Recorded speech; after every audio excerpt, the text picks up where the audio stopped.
Okay, Steve. I'm sorry to have to do this, but I'm compelled to ask you to go one more time back to the question about Congresswoman Walorski. I'm not sure why. Why one more time? Frankly, honestly, I think the memory of the Congresswoman and history requires some clarity here. Can you explain where the mistake was made? Was the president confused? Was something written in the teleprompter that he didn't recognize? Can you just help us understand what happened? I mean, you're jumping to a lot of conclusions. No, but you're. But what happened here. No, I hear you, Stephen. I'm answering the question that you're jumping to a lot of conclusions. I just answered the question. If that had been the case, I would have stated that, right? I would clearly have stated what you just laid out. What I had said is that she was on top of mind, and that he is going to see her family in just 2 days' time on Friday to honor her work. To honor her legacy, if you will.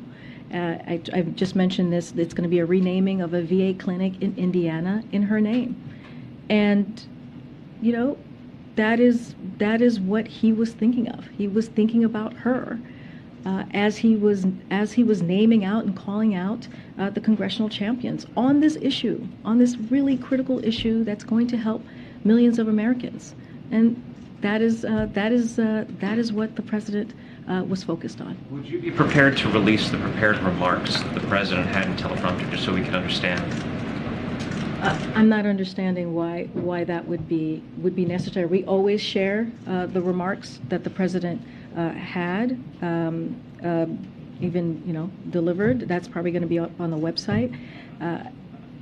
Not really sure what that has to do with anything. I just answered the question about her being on top of mind. I don't think that's unusual. I feel like many of us have gone through that particular time where someone is on top of mind and you call them out.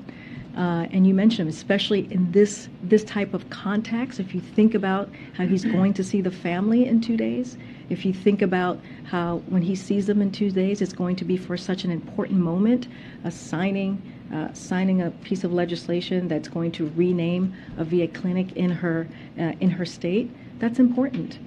If you think about this issue and how important this issue is, and he was again calling out the congressional champions for this particular issue.